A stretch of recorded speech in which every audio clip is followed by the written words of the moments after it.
오늘 주시는 하나님 말씀 요한복음 17장 1절에서 5절까지 말씀입니다. 저와 여러분이 한 절씩 교독하겠습니다.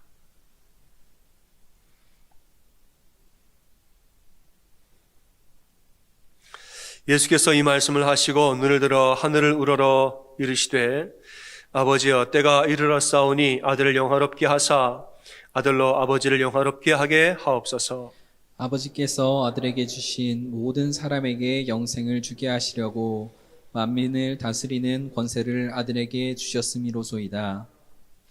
영생은 곧 유일하신 참 하나님과 그가 보내신 자 예수 그리스도를 아는 것이니이다.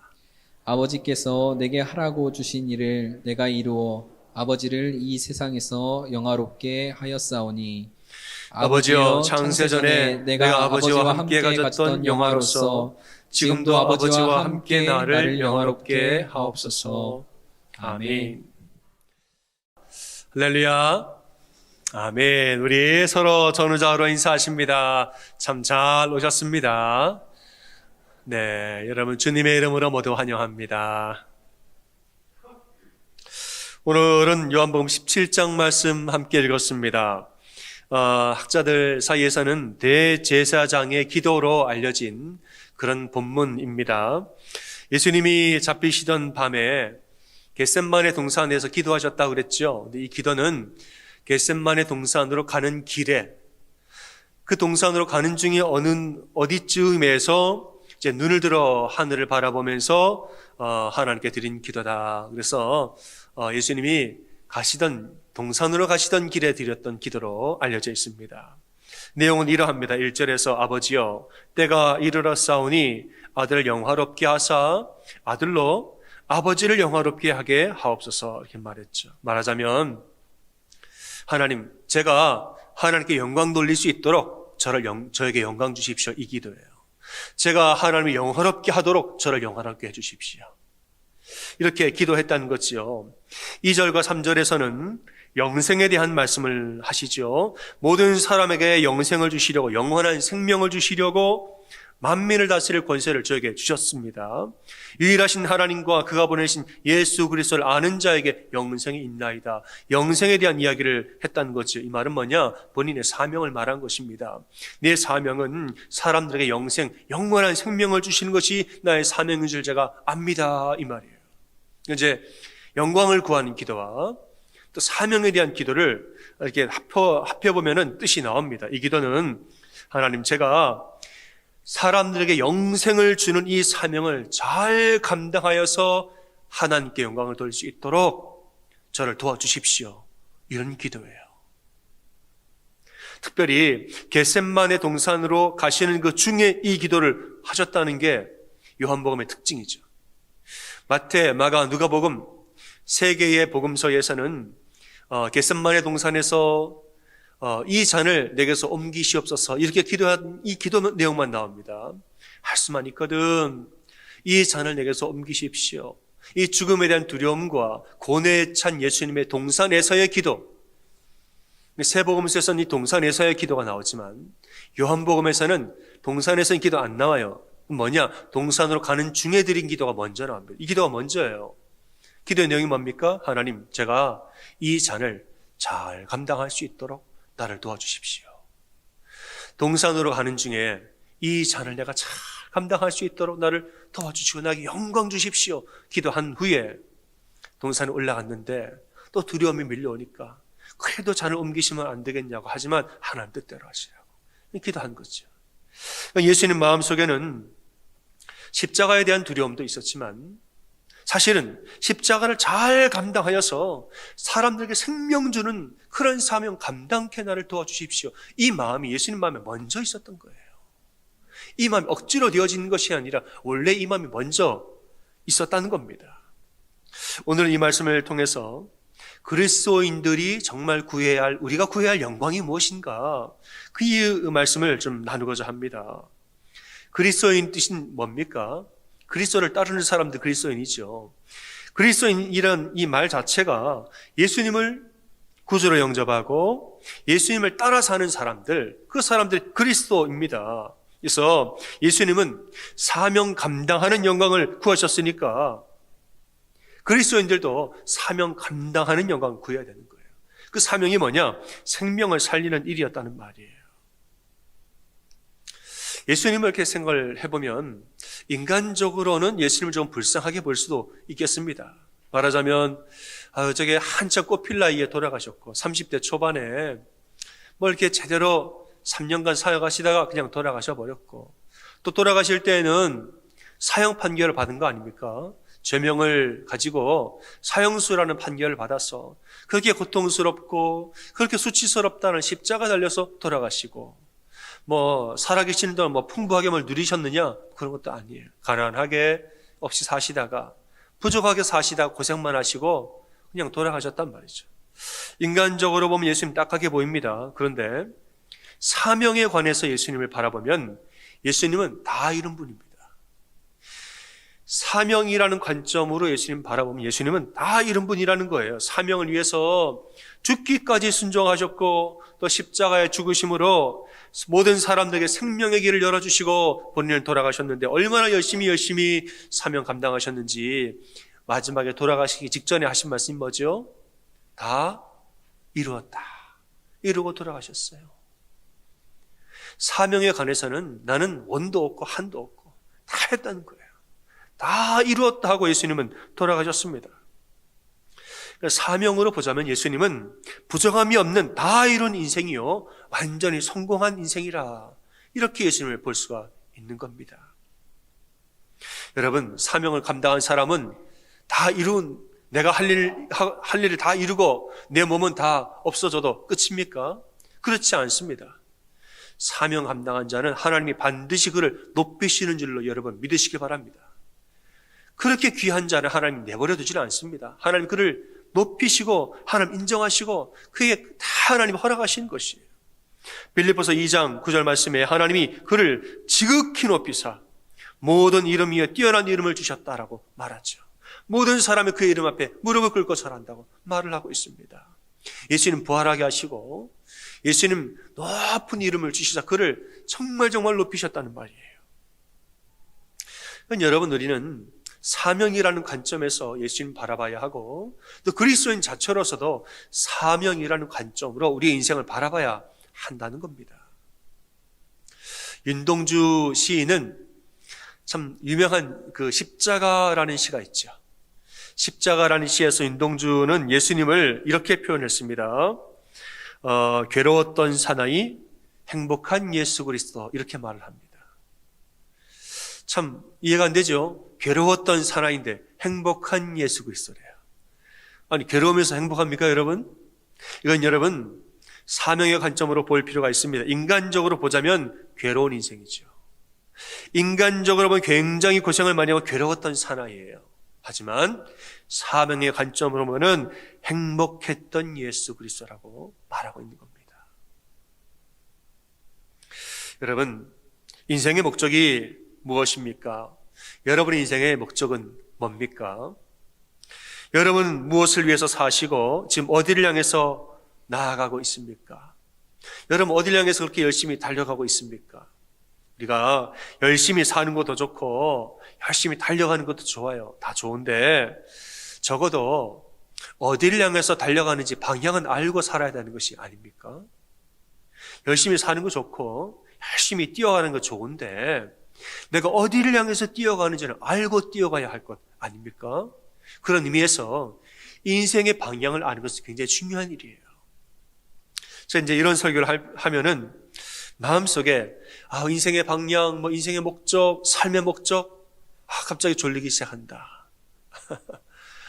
너무 멀리 있는 이야기 같고, 너무 거창한 이야기 같고, 나는 그저 그런 거 모르고, 나는 그저 하루하루 사는 건데, 인생의 방향, 인생의 목적, 남 얘기 같이, 내 얘기 같지 않게 들리시죠? 여러분, 그렇지가 않습니다. 사람은 빨리 가든 천천히 가든 조금이라도 움직이고 걸어가는 사람이라면 시간이 지나면 결국에는 어딘가에 도착하기 마련입니다. 여러분 맞습니까? 뛰어가든 사람이든 걸어가든 사람이든 움직이는 사람이라면 시간이 지나서 어떤 시점이 되면 결국에는 어딘가에 도착하게 되어 있습니다. 그런데 여러분, 방향을 모르고 아무데나 걸어가면 그때가 되어서 전혀 내가 원치 아니한 곳에 도착을 했을 수도 있다는 거예요. 지금은 잘 모르겠죠. 하지만 이렇게 살다가 우리는 전부 다, 여러분 우리 모두는 어느 때가 되면 결국은 어딘가로 도착을 하게 되어 있습니다. 그때가 되어서 내가 전혀 원치 않던 곳에 도착을 하면 마음이 아픕니다. 그래서 인생의 방향을 아는 것은 중요한 일이에요. 인생의 목적을 알고 인생의 방향을 알아서 그 방향을 잘 정해서 옳은 길로 가는 것은 중요합니다. 방향을 모르는 것은, 모르고 살다가는 저 빙 돌아서 갈 수가 있어요. 엉뚱한 데 도착했다가 돌아가는 길이 더 멀 수도 있는 것이에요. 하지만 조금 지금은 느려지는 것 같아도 방향을 알고 제대로 가는 사람은 오히려 더 빨리 도착합니다. 그리고 옳은 길로 살아요. 여러분, 방향을 모르고 열심히 사는 것은 마치 등을 돌리고 노만 젓는 것과 같습니다. 노를 젓는 사람 보면 가고자 하는 방향대로 바라보질 않아요. 노를 젓는 사람은 방향을 향해서 등을 돌리고 노를 젓습니다. 그렇죠? 방향을 모르고 열심히 살기만 하는 사람은 등을 돌리고 노만 젓는 사람과 똑같습니다. 이런 사람이 꼭 필요한 사람인데 누굴까요? 방향을 잡아주는 사람이 꼭 있어야 되는 거예요. 방향을 잡아주는 사람, 자, 오른쪽으로 왼쪽으로 방향을 잡아주는 사람 없으면 노만 젓다가 엉뚱한 데로 가는 겁니다. 저는 우리가 주일마다 예배드리고 주일마다 하나님을 찬양하는 이 주일 예배, 이 예배가 우리는 인생의 방향을 바로잡는 순간이다. 전 이렇게 믿습니다. 여러분 믿으십니까? 하나님 앞에 나와서 일요일 날, 주일 날 하나님 앞에 나와서 내 눈을 들어서 하나님을 바라보고, 하나님 어디 계신가? 우리가 한 주간 열심히 정신없이 살 때는 땅만 보고 살 일도 있겠죠. 이렇게 살다가 좀 벗어나기도 하고, 동서남북을 헷갈리기도 하고 말이죠. 욕심을 쫓아가기도 하고 했다가 다시 7일 만에, 6일이 지나서 7일째 되는 날에 다시 나와서 내 눈을 들어 하나님 바라보는, 하나님 어디 계시더라? 아이고, 뒤에 있었구나. 하나님 옆에 계셨구나. 하나님이 향해서 방향을 다시 트는 겁니다. 그리고 하나님을 향해서 다시 내가 이 방향으로 가겠습니다 하고 결정하고 예배드리고 고백하는 거, 저는 이게 주일 예배라고 저는 믿습니다. 우리가 한두 번 예배 안 드린다고 큰일 나지 않을 수도 있다. 한두 번 방향 같은 거 안 보고 그냥 살아도 사라지더라 할지는 여러분 몰라도 계속 그렇게 걸어가다가는 나중에는 길을 크게 벗어납니다. 그때는 돌아오는 길이 더 멀어요. 여러분, 예배가 참 귀하다는 사실을 꼭 믿고 사시기 바랍니다. 사도 바울은 고린도전서 9장에서 다름질하기를 향방 없는 것 같이 아니하고 싸우기를 허공을 치는 것 같이 아니하려고 내 몸을 쳐서 예수님께 복종하게 한다, 이렇게 고백을 합니다. 그러니까 지금 내가 뭔가를 다름질하긴 하는데 방향도 없이 향방을 모르면서 다름질하는 자가 되길 원치 않는다. 내가 싸움을 하는데 허공을 향하여서 손을 휘두르는 그런 사람 되길 원치 아니한다. 내가 인생의 온전한 방향을 알고 내 사명을 알고 목적을 알고 이 목적대로, 말하자면 이 바울의 표현이면 표대를 향하여 가는 사람처럼 살기 위해서 내 몸을 부단히 덧치고 예수님께 복종하면서 산다, 이렇게 말하고 있습니다. 여러분, 사도 바울이 받은 사명이 뭡니까? 생명 살리는 생명사역 아닙니까?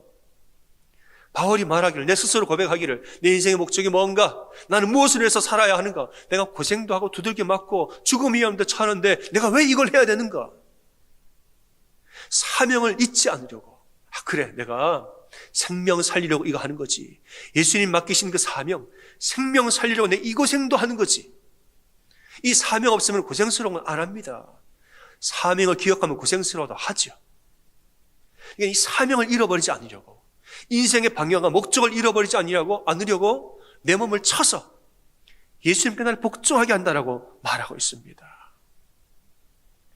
여러분, 그리스도인들은 사명을 위해서 살아야 합니다. 사명이 뭡니까? 생명사역이에요. 생명을 살리고 생명을 전하고 생명의 열매를 맺는 것, 이게 우리가 살아야 할 목적입니다. 이 중심을 잃어버리면 세상 한가운데서 길을 잃어버린 사람 되는 겁니다. 세상의 혼란한 욕심 가운데, 세상의 혼란, 이기심 가운데에 방향을 잃어버리고 표류하는 자가 되는 것입니다. 한국의 선교단체 중에서 조이라는 선교단체가 있습니다. 조이는 기쁨이라는 뜻이죠. J-O-Y. 기쁨이라는 뜻인데, 제가 이제 학원복음화협의회 이제 선교단체에 있을 때 그 연합사역을 하는데, 거기 가면 조이 그 선교사 조이 이제 간사님들 만나면은 특징이 있어요. 되게 기뻐요. 하긴 선교단체마다 특징이 있나 봐요. 조이 선교단체 간사님들은 재밌어요. 재밌고 기뻐. 뭐든지 웃어. 그분들이랑 제가 연합사역 자주 했습니다.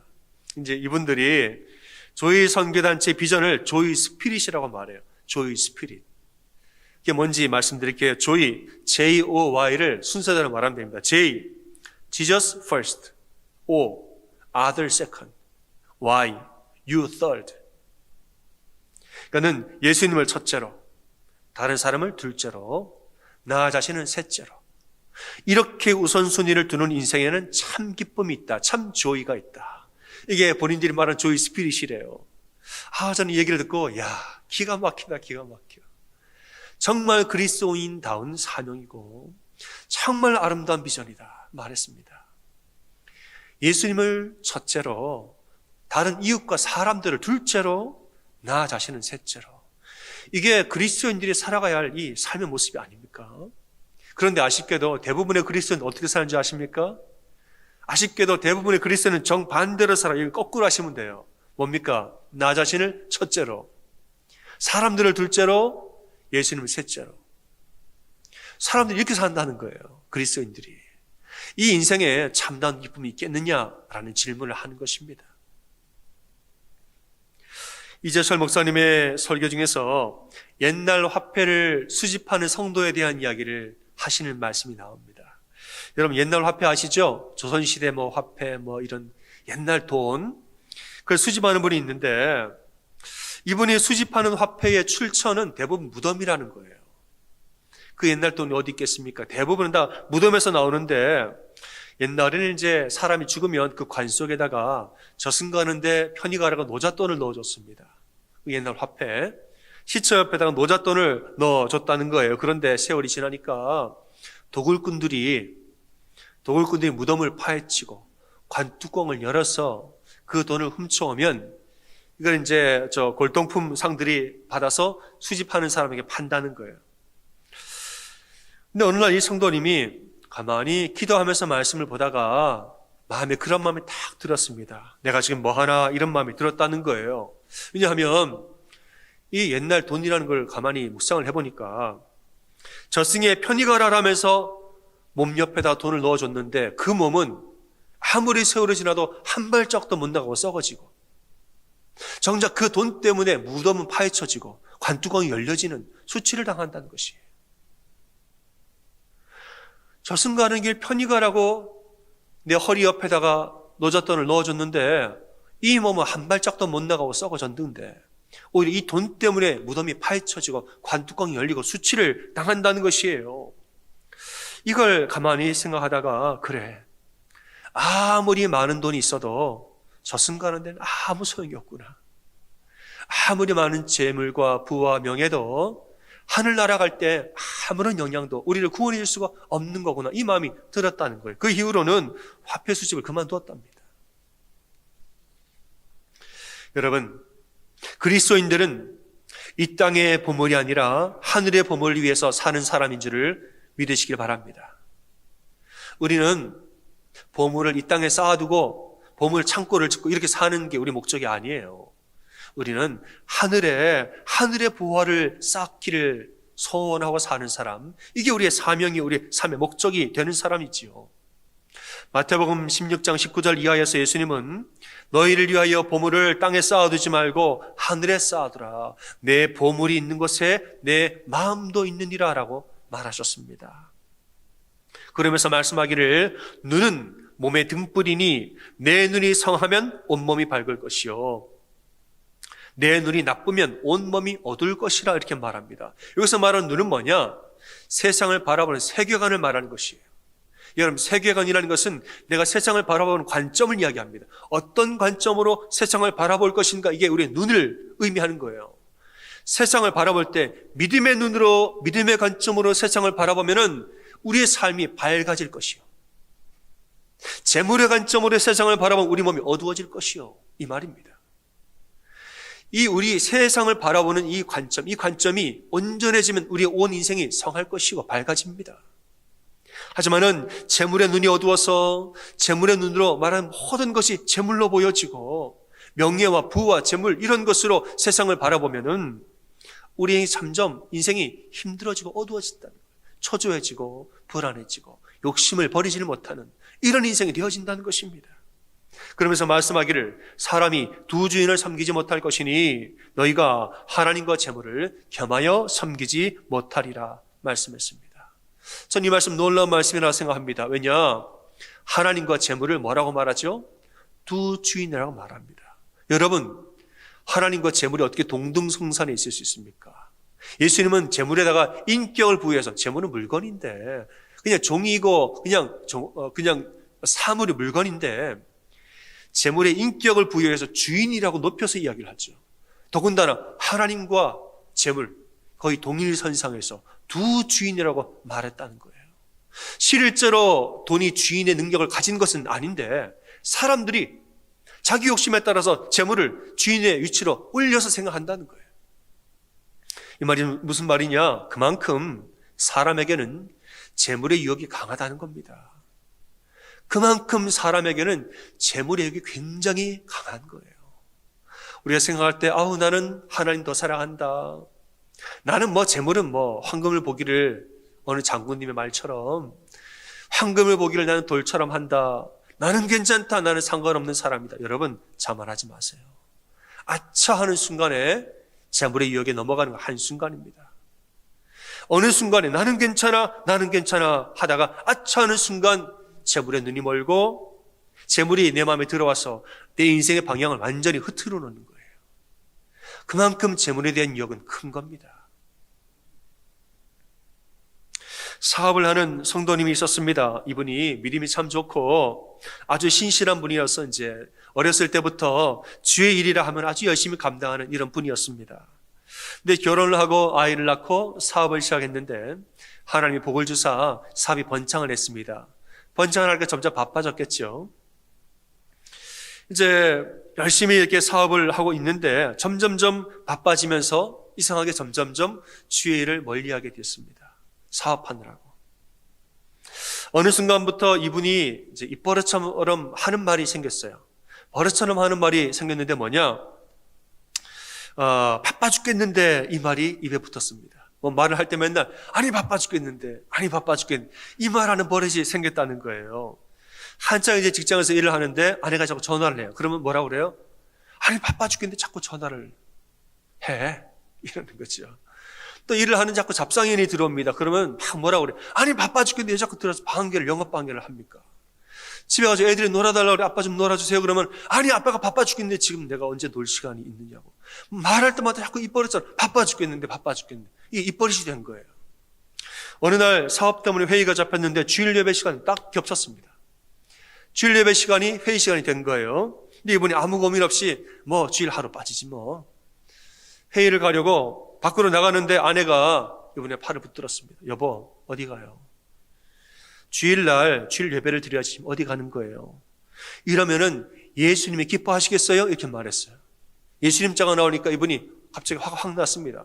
자기도 모르게 나오는 말이 바빠 죽겠는데 무슨 예수님?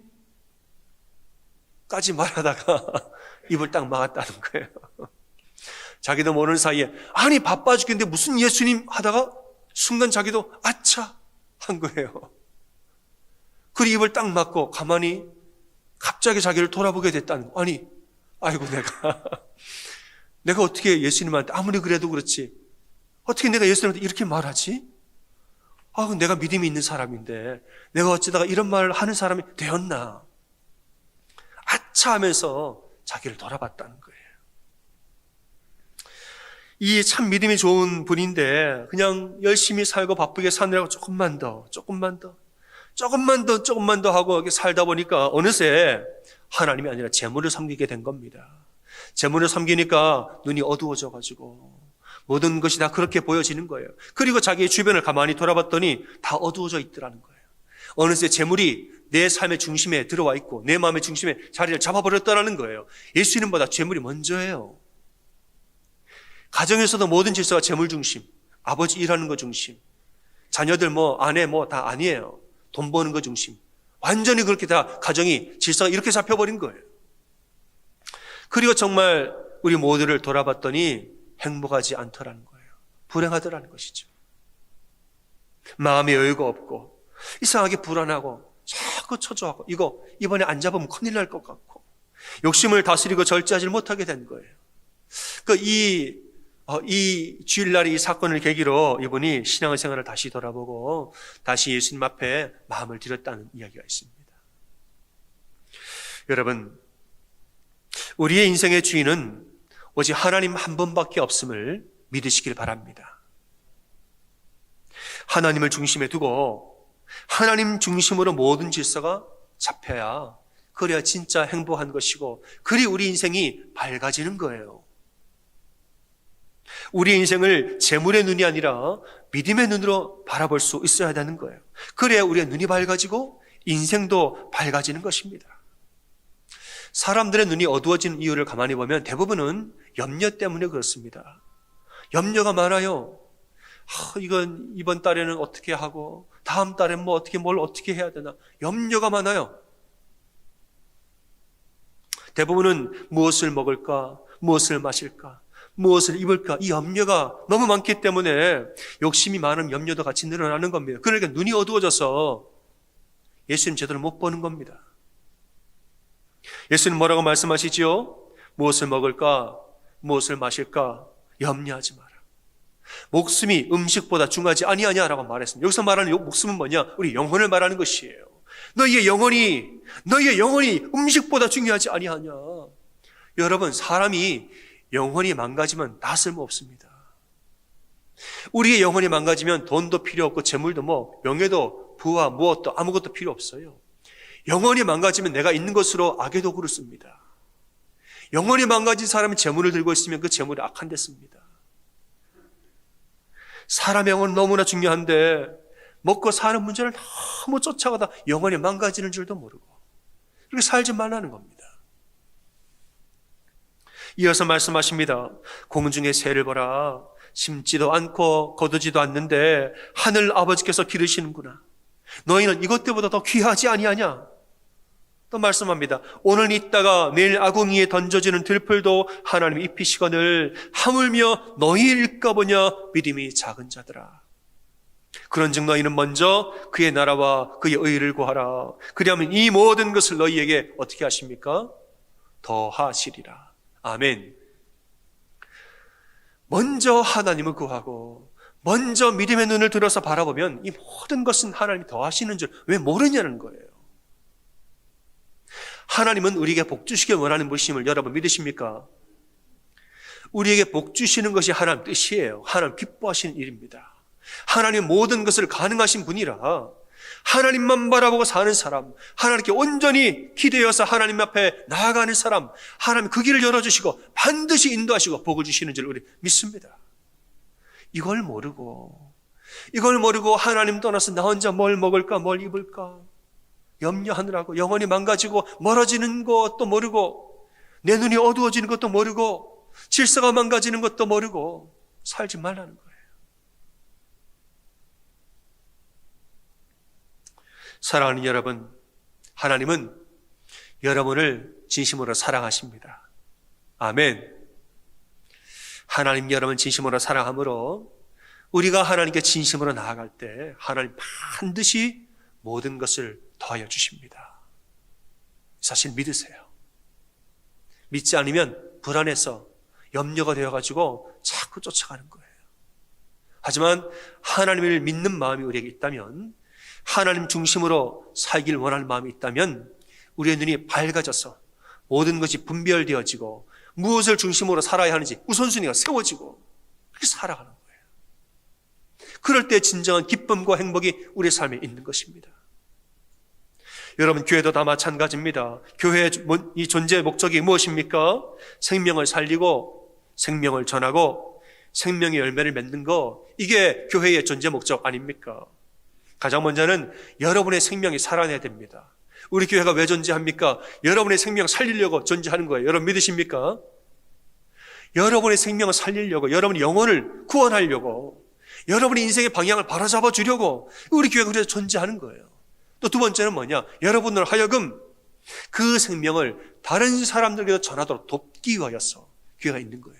그래서 이 교회와 온 땅에 하나님 나라가 임하기를, 생명의 열매가 맺어지기를 위해서 존재하는 것이, 그게 교회입니다. 목회자는 뭐 하냐? 이 방향을 잡아주는 사람 목회자예요. 여러분의 영혼의 방향을 잡아주는 거, 여러분이 엉뚱한 길로 갈 때 성도님 그러면 안 됩니다. 믿음으로 사세요. 방향을 잡아주는, 그게 제가 할 일입니다. 존 스토트 목사님은 교회에 대해서 잘못된 이미지 중에 하나가 종교 클럽이라는 이미지라고 말했습니다. 교회가 종교 클럽 되면 안 된다. 먼저 말하자면 골프에 관심 있는 사람끼리 동네에 모여가지고 골프 클럽 만들죠.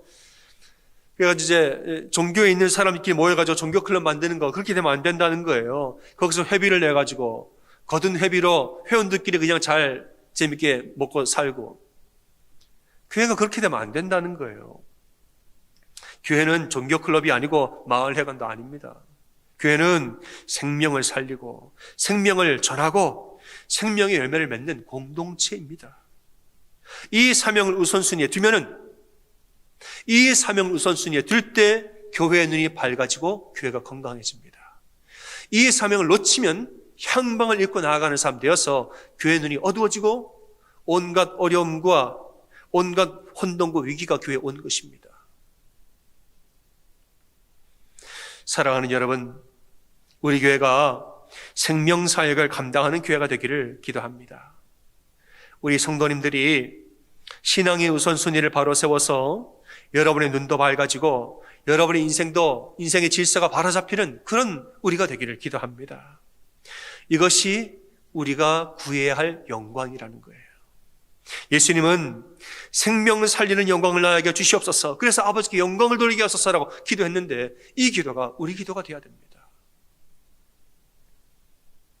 사랑하는 여러분, 신앙의 우선순위를 바로 세워서 정말 교회다운 교회, 성도다운 성도가 다 되어지기를 주님의 이름으로 축원합니다. 아멘. 시간에 옆에 있는 분들에게 이렇게 격려하겠습니다. 먼저 하나님 나라를 구하면 모든 것을 더하십니다. 이렇게 인사하시겠습니다. 먼저 하나님 나라를 구하면 모든 것을 더하십니다. 믿으십니까? 아멘. 함께 찬양하겠습니다.